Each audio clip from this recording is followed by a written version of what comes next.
SCP-179.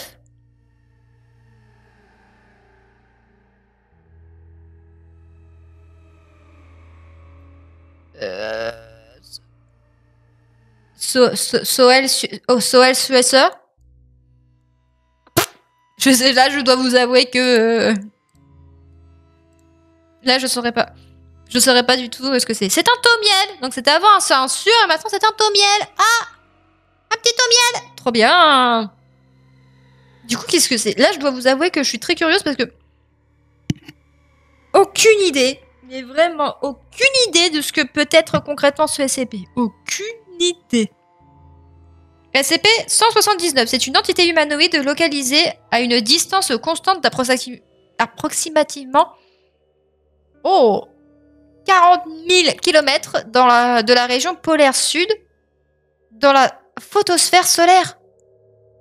Ah, donc il est dans l'espace. Fixé sur l'axe de rotation du Soleil. Toutefois, il n'orbite pas autour. Le plus récent enregistrement du SCP indique qu'il semble maintenir une orbite continue autour du centre de la galaxie. Attends, quoi? Ah d'accord, donc en fait... Attends, mais...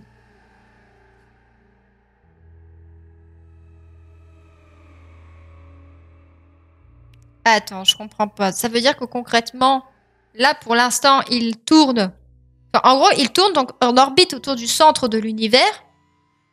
Et que là, à l'heure actuelle, là, maintenant, il est dans notre galaxie, en fait. C'est ça que ça veut dire. Ok. Ah non, il tourne au centre de notre propre galaxie. Donc, il tourne autour du centre de la Voie lactée. Oh putain de sa mère. Ouh là là là là là là. Donc, grâce aux efforts combinés de 43 ans de surveillance continue, l'apparence extérieure du SCP a été définie comme celle d'un humain femelle de groupe ethnique indéterminé et d'un âge compris entre 20 et 40 ans. L'intégralité de sa surface corporelle est composée d'un matériau noir mat. Ce qui explique pourquoi on a eu du mal à la repérer certainement depuis le temps. Ses cheveux semblent être composés de ce matériau, mesurant plus de 34 km de long. Réponse, elle a pas cette chevelure, hein, pour information. Et sont constamment poussés par les vents solaires. Cependant, cette partie du SCP semble refléter des quantités variables de lumière solaire. Cette réflexion étant le phénomène qui signalera son existence aux astrophysiciens de la Fondation en 1940. Plusieurs marques ou tatouages sont situés le long de sa médiane corporelle. À en juger par leur brillance, ces marques pourraient être la composition métallique et de teinte dorée. Ok. Ces tatouages incluent plusieurs symboles identifiés comme représentant le Soleil et les 6 planètes internes du système solaire, d'après l'alchimie médiévale, incluant dans cet ordre le symbole de l'or sur le front du sujet, juste au-dessus de ses cheveux, le symbole du mercure sous son nez entourant ses 2 lèvres, le symbole du cuivre entre l'extrémité médiale et ses clavicules. Il y a une autocensure de niveau SC4, danger info non trivial détecté. D'accord. Avec la forme anatomique correcte d'un cœur humain, là où un cœur se situerait chez un humain femelle de même proportion corporelle et de même âge apparent. Ok. Le symbole du fer dans la région abdominale supérieure. Le symbole de l'étain dans la région abdominale inférieure. Une partie du symbole final dans la région pelvienne. Bien que l'anatomie de cette région complique l'observation claire, il a été proposé que le symbole du plomb soit également présent et complet dans la région du périnée. Ok. Le SCP conserve son côté ventral orienté en direction de la Terre. La plupart du temps, elle a été observée en train de regarder dans d'autres directions à plusieurs occasions. Ah, donc elle est capable de mouvement en plus. Intéressant. Toutes les données suivantes ont été supprimées suivant l'avertissement administratif. Oups. D'accord. ES-026. C'est là où là tu te demandes comment est-ce que ce SCP peut être classé taumiel. Aucune idée. On va d'abord regarder les procédures de confinement. Donc, procédure de confinement spécial. Le SCP de mort hors de portée des groupes d'intérêt actuellement connus, ce qui inclut la Fondation, bien évidemment. Tous les efforts de confinement doivent être concentrés sur une opération de couverture de grade 3 omission, couplée au découragement ou au sabotage des missions d'exploration ou de recherche qui tenteraient d'étudier l'espace 6 mercurien et les orbites le traversant. D'accord, donc pour le moment, il semblerait que le SCP soit dans les alentours de Mercure. Ok.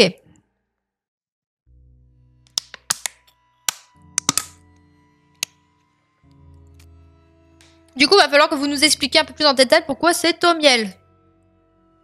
Parce qu'on rappelle que Thaumiel, ce sont des SCP qui ont soit été créés par la Fondation, soit qui sont utilisés par la Fondation pour des fins, on va dire, soit de confinement de d'autres SCP ou autres, en fait. Pour information, c'est un SCP espagnol à la base. C'est pour ça qu'il y a ES-026. D'accord, c'était un SCP espagnol. D'accord, donc ce sont nos amis espagnols qui l'avaient découvert en premier. Et pourquoi est-ce que maintenant la blanche anglaise l'a repris sur son commandement? Aucune idée, nous allons le découvrir. Ok, donc on a un avertissement administratif du SCP du coup. Au jour du... on sait pas quoi.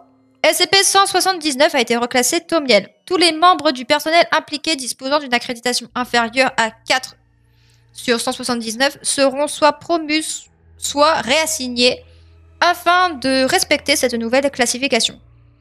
En fonction de leur importance pour la surveillance continue et les opérations de couverture, tant qu'elles sont menées par les chercheurs en chef actuels du SCP. Tous les membres du personnel réassignés seront soumis à une thérapie de réadaptation mémorielle Polymath-08 ou à des amnésiques de classe D sous fort dosage avec les effets rétrogrades maximum de 10 ans d'expérience. Ah oui, quand même. En fonction du temps passé à travailler sur le SCP avant sa reclassification. Ok. L'existence du SCP sera sujet à une campagne de neutralisation et obstruction de désinformation orbitale standardisée, comme selon le protocole omission 4. Éléments 4,5, 4,6 et 4,7. La plupart de la documentation liée au SCP a été classée niveau 4, donc top secret.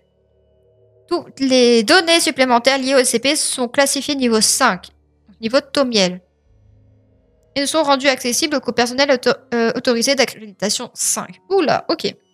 Soyez avertis que tout accès non autorisé au matériel de recherche lié au SCP sera considéré comme une infraction de type 3B. Gestion de données non autorisées sans accréditation globale appropriée. Punissable d'une thérapie de rédaction mémorielle obligatoire avec réassignation et ou rétrogradation immédiate. Au moins, tu te fais pas buter. C'est déjà une bonne chose. Continuons. Alors, plus. Attention, le personnel non autorisé sera exposé à un agent de défense mimétique. Attention! Génération de la défense mimétique, abraseur, gestalt actif. Ok. J'avoue que je suis fascinée par les images mimétiques qu'ils inventent. Hein. Alors, le SCP est sensible à toutes les radiations du spectre électromagnétique, intelligent et capable de communiquer par des moyens anormaux, y compris par interférence de communication radio et laser. Seule une instance de communication entre le SCP et le personnel de la Fondation s'est produite à ce jour, où le SCP s'est avéré parler français. Ok. Ce contexte n'ayant pas permis d'établir clairement les intentions du SCP envers la Fondation et sa mission, tous les efforts doivent être faits pour empêcher un contact entre le SCP et n'importe quel autre groupe d'intérêt connu. Les opérations de désinformation et autres mesures de préemption ont été déployées. La plupart des mouvements du SCP enregistrés ont été liés à des menaces extraterrestres de nature anormale ou non anormale, en collision ou en cours d'insertion orbitale avec la Terre. Ces cas de menaces ont été identifiés comme capables de causer des événements de reconfiguration de classe CK, avec divers impacts sur la société humaine, et la vie terrestre en général s'il arrive à atteindre la Terre. Si un impact ou une insertion orbitale se produisait sans réponse et confinement approprié de la part des agents de la Fondation, ces objets d'intérêt pourraient provoquer des scénarios de fin du monde de classe XK. D'accord. Donc, c'est pour ça, en fait, qu'il est classé Thaumiel. C'est aussi parce que, en fait, en gros, d'après ce que j'ai compris, l'USCP est en train de protéger la Terre de toute menace extraterrestre de nature normale ou non anormale. Ok. Donc, en gros, par exemple, si une énorme météorite arrive sur Terre, ce genre, ou des extraterrestres, ou on ne sait pas trop quoi, l'USCP fera en sorte de protéger la Terre. Alors, l'ESCP va généralement s'adresser à un ou plusieurs objets d'intérêt en pointant un bras vers eux et lorsque plus d'un objet d'intérêt présent sera capable de générer plusieurs membres additionnels anatomiquement identiques à ses bras. Donc elle pourra faire pousser plusieurs bras. Et ce, autant que nécessaire. Les données de surveillance indiquent que le SCP exécute d'autres mouvements spécifiques en fonction des objets d'intérêt auxquels il s'adresse, tels que lever différents doigts ou bouger ses bras suivant une gamme de figures pour l'instant, non identifiables à des intervalles précis. Mais le sens de ces mouvements, s'ils en ont, n'a toujours pas été déterminé à ce jour. Est-ce que ça serait une communication ou une sorte d'incantation en mode Jinjutsu pour justement détruire ces trucs? Ou communiquer avec ces trucs? Je sais pas. Les limites des capacités de détection du SCP n'a pas été clairement établies. Ce dernier s'est montré capable de détecter des objets potentiellement dangereux au-delà de la région transneptunienne. D'accord. Ces menaces ont été détectées par d'autres systèmes de surveillance et d'exploration, généralement sous le contrôle de la Fondation, ou en au moins 3 occasions séparées étant visibles à l'œil nu depuis la Terre. Cependant, elles n'ont pas été immédiatement reconnues comme des menaces. Il a été supposé que le SCP ne puisse se détecter et réagir aux menaces actives qui restent détectables aux autres observateurs en dehors de la région 6 neptunienne, tout en étant capable de déterminer immédiatement leur nature dangereuse. Tous les objets d'intérêt approchant la Terre au sein de l'espace 6 neptunien et disposant d'une capacité de destructrice considérable ont été détectés par le SCP, souvent lorsqu'aucun observateur reconnu de la Fondation n'était conscient de leur existence. Ok, ça veut dire qu'elle nous a sauvés plus d'une fois d'un potentiel scénario de fin du monde, sans même que la Fondation ne les ait détectés elle-même. En conséquence, le SCP ainsi que tout le personnel, l'équipement orbital et les complexes dédiés à sa surveillance restent le système d'avertissement le plus fiable dont la Fondation dispose pour détecter et, lorsque c'est possible, empêcher les incursions potentiellement dangereuses dans l'espace surveillé. Le SCP est capable de déterminer quels objets interplanétaires posent une menace pour la Terre, l'humanité ou la biosphère terrestre.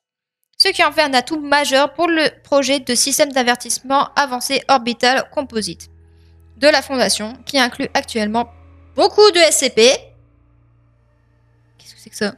Des atouts orbitaux expérimentaux de la Fondation, numéro 3 à 42, le site 34, le site 103, le site 98, la zone 8, d'autres sites, et le site et un site de commandement.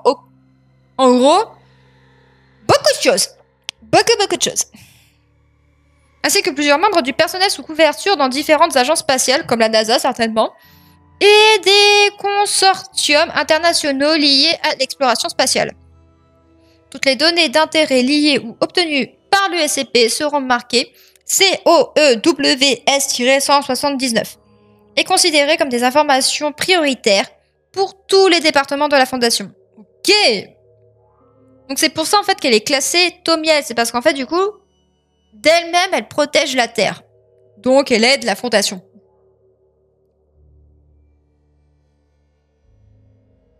Addendum numéro 1, mouvement notable du SCP.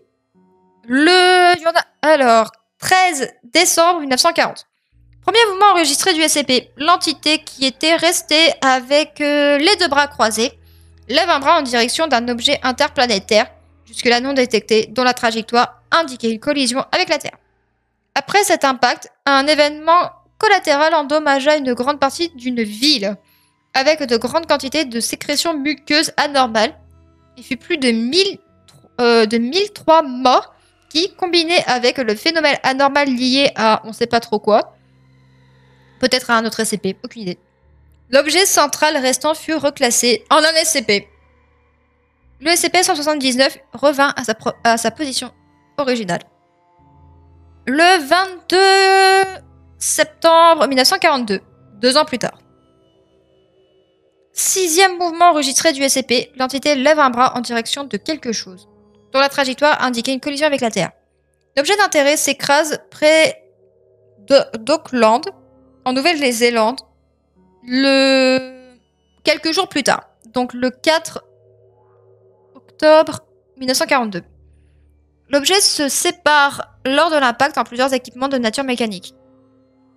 On ne sait pas trop quoi, ont récemment formé des sous-entités avec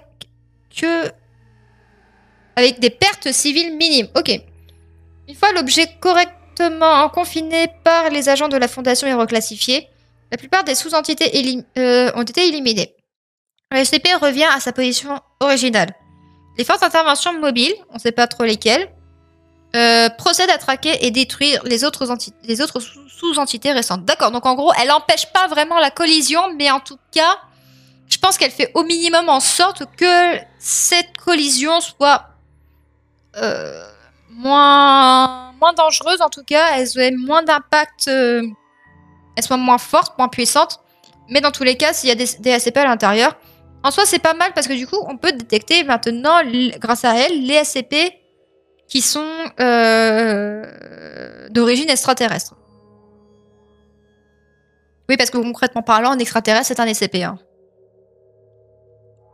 En fait, on ne sait pas, mais si ça se trouve, la zone 51, c'est un site de la Fondation. Si ça se trouve, hein.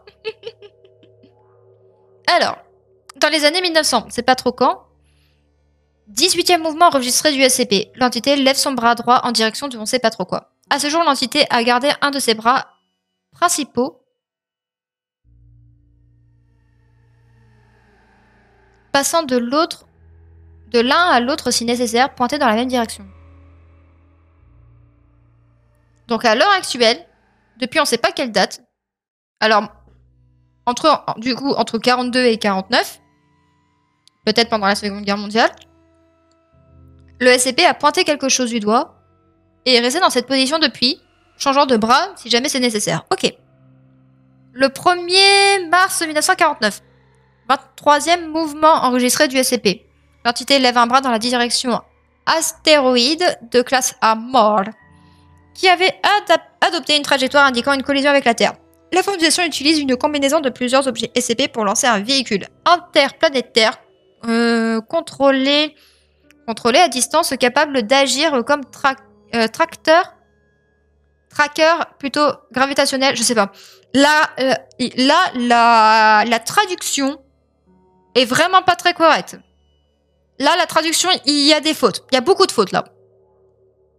Cette mission est annoncée être un succès le 3 mai 1951. À ce moment, le SCP revient dans sa position initiale.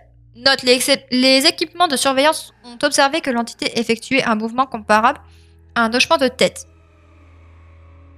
Demande de reclassification en Euclide effectuée et refusée. Elle doit faire un mouvement de tête en mode soit c'est pour remercier, soit c'est pour se dire ok, c'est bon, c'est fini quoi. Le 13 décembre 1998, 403e mouvement enregistré par le SCP. L'entité arrête de regarder la Terre durant 2 jours et 30 heures. Elle regarde en direction du système jovien. Une fois cet intervalle de temps écoulé, le SCP regarde de nouveau vers la Terre. Ok. Le 9 septembre 2002, 487e mouvement enregistré par le SCP. Ce dernier pointe en direction d'une arme dimensionnelle de type 11. Oula, qu'est-ce qui s'est passé? Il y a une suppression de données qui a été ordonnée par l'ordre exécutif de 05-11. Qu'est-ce qui s'est passé? De O5-11. Oula. Donc il y a une arme dimensionnelle de type 11 lancée depuis la zone 8 pour tester les capacités de détection du SCP. Oh les bâtards, ils ont envoyé un truc dans l'espace pour voir si elle pouvait le détecter. L'objet reste dans sa configuration primaire pendant une bonne dizaine de minutes, voire plus, prêt à être lancé sur un lieu de test sur Terre. Il n'est pas identifié par le SCP avant d'être 3,670 km au-dessus de la surface de la Terre. Lorsque le SCP le traite comme une menace et pend dans sa direction, ok. L'arme s'est après mis dans une configuration de pause et s'est redirigé vers sa cible initiale. On ne sait pas trop ce qui s'est passé. Toujours en transit dans la ceinture de Kepler. Le SCP revient après ça à sa position initiale. Ok, donc elle a redirigé, on ne sait pas trop quoi. Une espèce de missile, on ne sait pas trop ce que c'est. Et elle l'a remis en fait là d'où il venait en fait. Le 16 octobre 2003, le contact avec le SCP est obtenu via une sonde spatiale. Ok. Les mouvements suivants sont enregistrés dans l'ADDOM. Ah bah c'est celui qu'on est en train de voir. Okay, qui est juste après. Ok. Et le SCP a été reclassifié en Tomiel. Vas-y, fais voir. ADDOM SCP 179-02. Événement du 16 octobre 2003. Le SCP a été approché pour la première fois par une sonde. Un microsatellite équipé de divers systèmes d'enregistrement, d'analyse de communication incorporée dans la sonde lors d'une opération clandestine. La sonde servit de relais entre la sonde 2 et le centre de contrôle de la Fondation. Ok. Le contact et la communication avec l'entité n'étaient ni prévus ni programmés. Lorsqu'un contact visuel avec le SCP fut établi, obtenant une image en haute résolution de sa surface, jusque-là jamais obtenue, l'entité commença à bouger ses lèvres, formant les phénomènes de salutation en langue française. Ce qui suit est une retranscription complète de cet échange. Elle est française en plus. Alors, bonjour. Je suis la Vigie. Mon nom est... Je vais certainement pas prononcer ton nom. Vous aimez mon frère? Je l'aime aussi. Il est gros, tellement gros. Et tellement chaud. Ton frère, c'est le soleil? Si vous voulez me parler, utilisez votre satellite pour me parler par onde. Ce sera plus facile que de venir ici. Oh, d'accord. Sans doute. Effectivement. Ça sera plus facile de communiquer avec les ondes que d'envoyer un satellite à l'autre bout de la galaxie du système solaire pour aller dire bonjour à mademoiselle. Donc les chercheurs assignés au SCP détectent ce mouvement. Le chercheur de niveau 3 Thomas Graham, qui parle couramment le français, est choisi par le chercheur en chef pour conduire à un possible échange avec le SCP. La sonde est utilisée comme relais de transmission radio à partir de ce moment. Le SCP est capable de recevoir, comprendre et transmettre les communications radio. Les transmissions du SCP ressemblent à une voix humaine monotone et sans trait particulier, parlant français. L'échange suivant se produit dans un délai de 16 minutes et 39,6 secondes entre chaque message. Entre chaque message. Ah bah oui, parce que le temps que le message il fasse toute la galaxie, il y a du temps. Il y a beaucoup de temps même. Correspondant à la distance entre le SCP et la Terre, aller-retour, qui sera omis durant le reste du document. Oui, bon, effectivement, on va pas attendre 16 minutes pour lire une phrase. Hein. Alors, qui êtes-vous? Mon nom est... Je vais t'appeler Sol, ça va être plus facile. Je suis la Vigie. Je vais t'appeler la Vigie maintenant. Je surveille. Je vois souvent, j'avertis souvent. Presque toujours, quand je le dois. De cette manière, la vie perdure. Que voulez-vous dire, la Vigie? C'est moi. Nous avons remarqué l'importance de vos mouvements. À qui vous adressez-vous? À ceux qui savent vous regarder. À vous. À ceux qui veulent regarder. Pas juste vous, mais vous aussi. Oh putain. Quand vous dites frère, est-ce que vous voulez parler du soleil? C'est mon frère. Alors, il s'appelle Sol, et toi, tu t'appelles Sol, Sol, c'est Sol. Ok. Donc, Sol, c'est ton frère, et toi, tu vas t'appeler Vigie à partir de maintenant, parce que ça va être plus facile pour moi. Il me réchauffe. Il s'occupe du feu et de la lumière aimante. Il me caresse avec ses arcs et sa voix et me renouvelle. Il est la source de toute vraie lumière. Il est votre source. Ce qui est complètement vrai. D'où venez-vous? Je suis né enfant. L'entité fait signe de tête vers la Terre. Quoi? T'es en train de me dire qu'avant t'étais terrienne? C'est possible. Même si ça serait très chelou. Depuis combien de temps êtes-vous à votre emplacement actuel? Je n'ai pas envie de vous le dire. Non. Le SCP adopte une position fétale. Continue de regarder en direction de la Terre et pointe on sait pas trop quoi. Le visage de l'entité reste visible depuis la sonde. Comment avez-vous atteint votre position actuelle? Comment avez-vous acquis vos capacités actuelles? J'ai été élevée en femme. Je vis comme ça à présent. Pouvez-vous donner plus de détails s'il vous plaît? Non. Bon bah très bien. Nous aimerions en savoir plus sur vous. Pourquoi ne pas nous le dire? Je suis désolée. Je ne serai pas vôtre. Je ne peux appartenir à personne. Le travail de la Fondation protège toute l'humanité, toute la vie sur Terre. Vous ne trouvez pas que ce travail est de la plus haute importance? Oui, je le fais. Regardez-moi et sachez. Ok, bon, ben... Si nous avons correctement compris vos capacités, nous croyons que vous pourriez faire bien plus que ça. Partagez toutes les informations que vous avez, pas seulement à propos des menaces dangereuses contre l'humanité et la Terre. Pourrait être très utile pour toutes les parties impliquées. C'est pas faux. Je suis trop grande et vous êtes trop petit. Il y a une mer de rien et des îles de lumière. Je suis leur rivage, pardon. Vers vous viennent les monstres. Les poings battants du vide. Les dieux tapis au-delà de notre connaissance. Je suis la vigie. Je vois les ondulations de leur sillage. Vous voyez que je dédie mes observations à vous, seulement vous, afin que vous, seulement vous, puissiez être plus puissant. Même si vous trouvez, arrêtez, défendez, voulez-vous que je sois vôtre? Ce n'est pas pourquoi je suis là. Il y en a d'autres, d'autres que j'assiste, d'autres que j'avertis, d'autres en dehors de vos maigres murs faits de pattes de pierre grise et séchées. D'autres hors de portée de vos satellites fatigués. D'autres en dehors de la maison, de notre maison. D'autres que je connais, d'autres que j'aime, d'autres pour lesquels vous ne vous soucierez pas.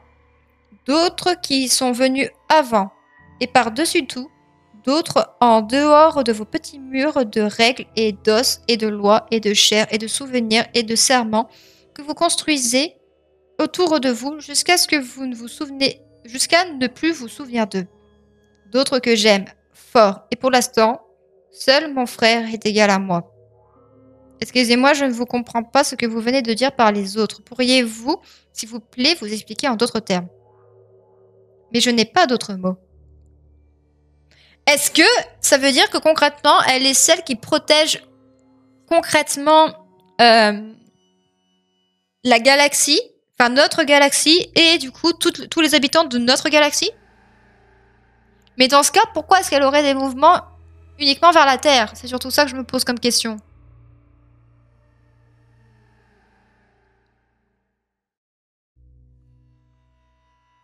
Conclusion.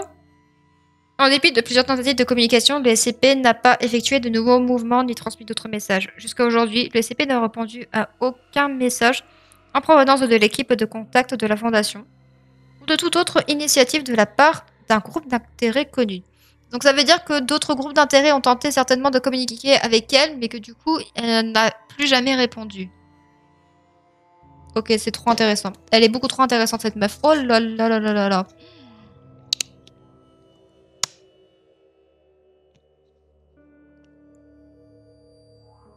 Et c'est pour ça en fait qu'elle est assez Toméal, parce qu'en soi, elle a le même but que la Fondation, c'est-à-dire protéger la Terre et toute l'humanité. Donc du coup, c'est gagnant-gagnant quoi de travailler avec elle. Même si elle parle pas en soi, rien que le fait est en fait qu'elle pointe du doigt les menaces, bah du coup ça aide énormément la Fondation à mon avis. Rien qu'avec ça, on a réussi à confiner des SCP par exemple. C'est intéressant. En vrai, franchement, de chez franchement, c'est trop intéressant. Ce SCP là, ah ouais, c'est l'un de mes préférés. Là, il est trop intéressant. Oh putain, c'est génial. C'est trop bien. Je suis trop contente.